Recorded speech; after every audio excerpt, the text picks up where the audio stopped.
আছে, সরকারি বিভাগগুলো আছে, তাদের সকলের সঙ্গে আমি বৈঠক করেছি। আমাদের জেলা প্রশাসকের সভাপতিত্বে অবহিত হয়েছি ঠাকুরগাঁও জেলায় আমাদের কী কী ধরনের উন্নয়ন কাজগুলো চলছে আর কী কী ধরনের কাজগুলো চলবে। ইতিমধ্যে আপনাদের একটা সুখবর দিয়ে দেই যে ইতিমধ্যেই আমাদের এই মেডিকেল কলেজ স্থাপনের জন্য আমাদের টিম এসেছে। ইতিমধ্যে তারা এসছেন, কথা হয়েছে, তা জমি দেখে আজকেই নির্ধারণ করবেন এবং তারা আশা করছেন যে 2027-এর মধ্যেই তারা এখানে ছাত্র ভর্তি শুরু করতে পারবে। তো এটা আমাদের জন্য ঠাকুরের জন্য একটা নিঃসন্দেহে ভালো খবর। দ্বিতীয়ত হচ্ছে যে আমরা বিভিন্ন বিষয়গুলো আলোচনা করেছি। আমরা সবচেয়ে বেশি জোর দিয়েছি মাদক নিয়ন্ত্রণের জন্য। আমরা আশা করি যে আমাদের এসপি সাহেবের নিজস্ব ব্যক্তিগত তত্ত্বাবধানের মাধ্যমে অতি দ্রুত এর উপরে আজ থেকেই কার্যক্রম শুরু হবে।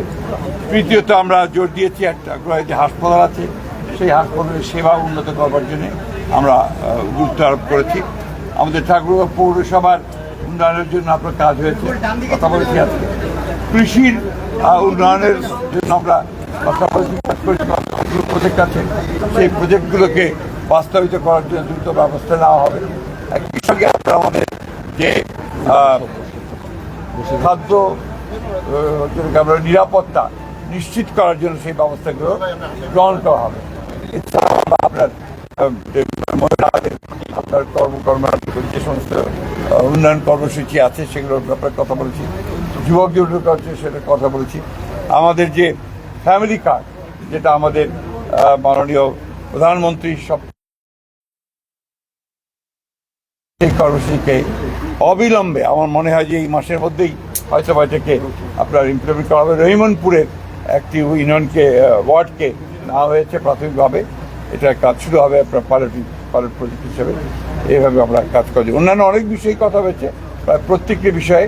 তবে আপনাদের জন্য একটা খারাপ খবর আছে যে আমাদের জেলা প্রশাসক আমাদের ছেড়ে চলে যাচ্ছেন ওনার ব্যক্তিগত সমস্যার কারণে। আমি ব্যক্তিগত মনে করি যে উনি আমাদের জন্য অত্যন্ত প্রয়োজনীয় একজন সরকারি কর্মকর্তা ছিলেন। উনি থাকলে আমরা অনেক বেশি উপকৃত হতাম। আমরা আশা করব যে ভবিষ্যতে যিনি আসবেন তিনি একইভাবে ঠাকুরগাঁওয়ের উন্নয়নকে প্রাধান্য দিয়ে তিনি কাজ করবেন। এই হচ্ছে মোটামুটি। সেটি হলো দুর্নীতি নিয়ে প্রশ্ন করি। সেটি হচ্ছে, যেহেতু আপনি এই মন্ত্রণালয়ের দায়িত্বে আছেন, স্থানীয় সরকার মন্ত্রণালয়ে, ঠাকুরগাঁয়ের হচ্ছে বেশ কয়েকটি সংবাদ এটি কিন্তু জাতীয় গণমাধ্যমে বিভিন্ন সময় উঠে আসছে।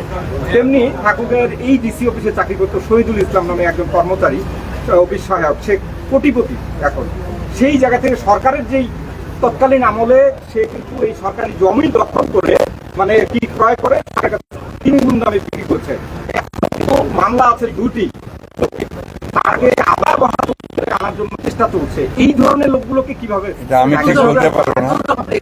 দুদকে মামলা চলছে এবং নিশ্চিত থাকতে পারেন যে এই ধরনের কোনো লোক এখানে আসতে পারবে না। একটা বিষয়, উপদেষ্টাদের দুর্নীতি নিয়ে ইদানিং পত্রপত্রিকায় অনেক লেখালেখি হচ্ছে, তো বিএনপি সরকার কি এটাকে প্রসেসে যাবে কিনা? ব্যক্তিগতভাবে আমি মনে করি আপনার এই বিষয়গুলোতে সময় নষ্ট না করে আমাদের সময় দেওয়া উচিত ভবিষ্যতের জন্য। আমরা কত দ্রুত দেশকে কি করে আপনার সত্যিকার অর্থে সমৃদ্ধ অর্থনীতি পরিণত করতে পারবো, গণতান্ত্রিক প্রতিষ্ঠানগুলোকে শক্তিশালী করতে পারবো, সেই বিষয়গুলো আমাদের নজর দেওয়া উচিত। আর যার যেটা কাজ, দুদকের কাজ করবে, যারা দুর্নীতি করবে তাদের দেখার জন্য দুদক আছে, তারা দেখবেন, তাই না? আমরা কখনোই দুর্নীতিকে প্রশ্রয় দেইনি, দেব না। Thank you. 3টা আন্তনগর ট্রেন স্যার ঠাকুরগাঁয়ে চলে। আমরা 1.5 বছর আগে দেখেছিলাম যে বগিগুলো খুবই ভালো ছিল এবং পরিষ্কার পরিচ্ছন্ন ছিল। এখন স্যার 3টা বগি আবার দেখবেন যে সুন্দর হবে। আবার